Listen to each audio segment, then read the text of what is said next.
In Gaming Mysteries, I've talked about a lot of well-known game series. Your Marios, your Zeldas, your Pokemons, and so on. And while we all enjoy learning things about the game franchises that we love, and while I certainly enjoy talking about those, there are a lot of games that aren't a part of these well-established franchises that hold so much potential but for whatever reason get canned. And because they're not well-known, they just kind of fade off into the depths of the internet just to be forgotten. Today I talk about one such game. It was a promising RPG for the Gamecube that was unfortunately cancelled, and it was called Ravenblade. Now, Ravenblade was an RPG for the Gamecube being developed by Retro Studios. Yes, Retro Studios. You've probably seen their work with titles such as Metroid Prime or Donkey Kong Country Returns for a more recent example. The title was initially titled Retro Studios RPG, though it was later changed to Runeblade and finally Ravenblade. Development started in 1999, and the game was originally to be a traditional turn-based RPG, but was later changed to be an action RPG instead. The title's development was a slow one, the studio spending a lot of time working out the problems with the game's battle system, as that's the most important factor to any game's experience. And it didn't help that they were working on 4 games in total at the time, one of which was to be a revival of Metroid, the game we now know as Metroid Prime. Nintendo saw, though, that it was a mistake to allow the company to work on so many games at once, so 2 of the games were cancelled in favor of developing Ravenblade and Metroid Prime. Those 2 games being a football simulator and a vehicle combat-based game. And considering I hate football and suck at driving, the loss of these 2 games doesn't really bother me that much. Despite the 2 titles being cancelled though, problems would still persist as Nintendo was more interested in Metroid Prime than Ravenblade, so much so that a lot of the people who were working on Ravenblade were moved over to work on Metroid Prime instead, which of course slowed down Ravenblade's development even more. To top it off, Nintendo didn't like how long it was taking to create Ravenblade, and that if the title hadn't gone through a major improvement by July 24th, 2001, then they would cancel the project. Which is a dick move considering that day is my birthday.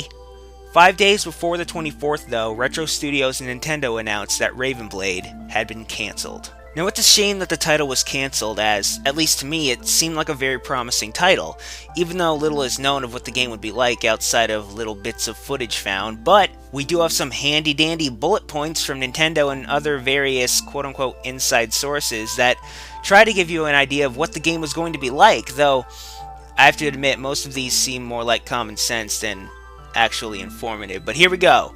The title would be a third-person action RPG set to the backdrop of an ancient world. It would have an epic quest involving a magical weapon called Ravenblade. You would play as a knighted hero who could wield weapons and use magic. Wow, what a skillful warrior he was. No other RPG character could do that.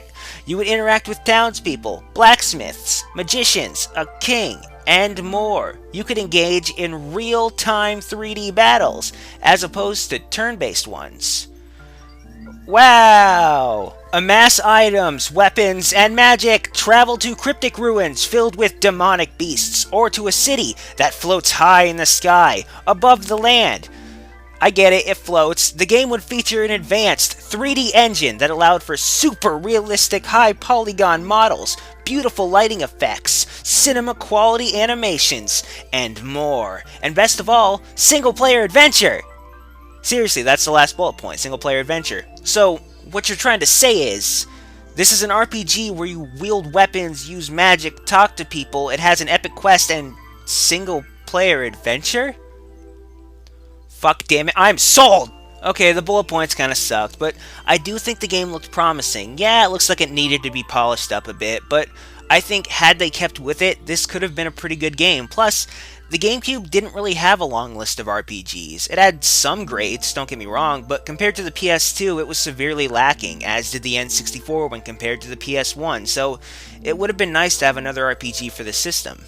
With that said, I understand Nintendo's point of view. Metroid is a high-profile series, so I can see why they would want Retro Studios to focus all of their attention on that project, because for them, that's more important.